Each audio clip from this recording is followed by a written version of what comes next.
Madam Speaker, Madam Vice President, the students of this class, and Americans afar, good morning. America is a nation comprised of remarkable people, and our policies should reflect that. Our administration's policies will reflect that and set this nation on the path of progress, a path where no one gets left behind and where we keep our gaze firmly fixed on the future, not stuck in the past. Key to accomplishing these goals will be taking care of the land we live on by enacting the Green New Deal.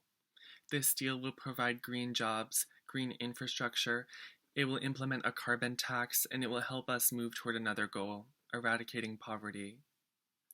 Next, we will take care of the people who live on this land by ensuring everyone has access to health care, a Medicare for All system, a single-payer national health insurance program to provide everyone in America with comprehensive coverage entirely free at the point of service. Climate change isn't just affecting us here at home. This is a worldwide emergency.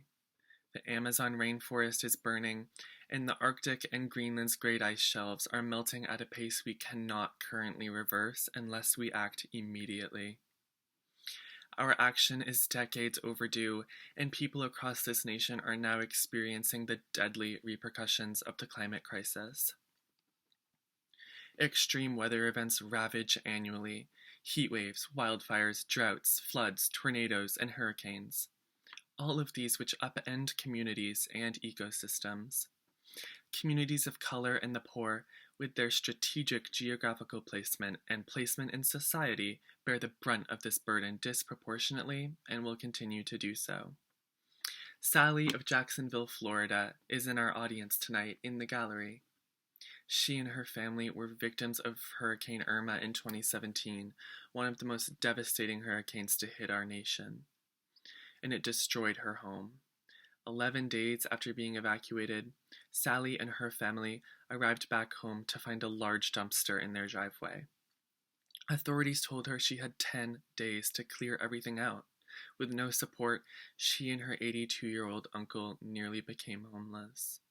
In the end, they received a small amount of assistance from FEMA and were able to avoid this outcome, but it was an incredibly traumatic experience for them, and Sally and her family were some of the lucky ones. The scientific community tells us we have less than 11 years to completely shift our energy system from fossil fuels to clean energy. As temperatures rise and weather events create public health emergencies, we must guarantee a renewable, green future that ensures housing for all and a good-paying job for every American, especially those excluded from economic prosperity since our nation's inception. You put your confidence in me when you elected me president, and I don't plan to let you down. I have what it takes to face down the greed of fossil fuel executives and the billionaire class who stand in the way of climate action. The Green New Deal will effectively create 20 million jobs to solve the climate crisis.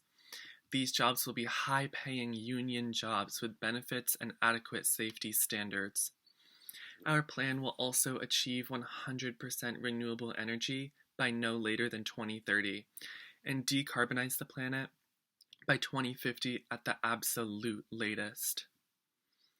These goals also align with those of the United Nations Intergovernmental Panel on Climate Change. Our next comprehensive reform effort in the second half of this fiscal year will be ensuring a Medicare for All system with comprehensive health coverage, with no deductibles, no networks, no premiums, no copays, and no surprise bills. Despite what my centrist Democrat and Republican colleagues in Washington have and continue to express, poll after poll shows that almost no Americans are satisfied with their private health insurance, and 30 million Americans go without entirely. I want to emphasize that. 30 million Americans. Even for those with insurance, capitalism has impacted healthcare in this nation to the point that medical bills are the #1 cause of bankruptcy in the United States, the wealthiest country in the world. Our people, Americans, deserve better. The behemoth pharmaceutical and health insurance lobbies spend billions of dollars to ensure that their profits come before the health of the American people. To defeat them, we must join every other nation in the developed world to make healthcare a right rather than a privilege. To lower skyrocketing prescription drug costs, we must allow Medicare to negotiate with big drug companies to reduce costs by using the Medicare Drug Price Negotiation Act. Additionally, we must enable patients and pharmacists to buy low-cost prescription drugs from other industrialized countries like Canada with the Affordable and Safe Prescription Drug Act. The average cost of insulin in the United States hovers around $335 per vial, while in Canada at $30 per vial. No American should die because they cannot afford their insulin, but yet it happens every day. The plans for this year are bold, but we can't afford to be anything less in the face of crisis. Some people have said we need to make America great. Some have said it was never great. I think all of them are focused on the wrong thing. When I look at this nation, what I see is its people. I see people who have overcome despite crushing oppression. I see cultures that have persevered despite colonizers trying to snuff them out. I see generations of families who have stayed in the mountains they love despite the greed of the coal companies. I see communities who have fought for and won the right to be seen and loved and valued. I see a nation of irrepressible people who, even with the odds stacked against them, do not give up. As your president, I plan to fight, not for a country, but for its people. I want those people to be healthy and live on healthy land. I want those people to have jobs that don't just pay the bills, but allow them to enjoy their lives. I want those people to have a nation they are proud to pass on to their children. And I believe these policies are a first step towards realizing that dream. Thank you.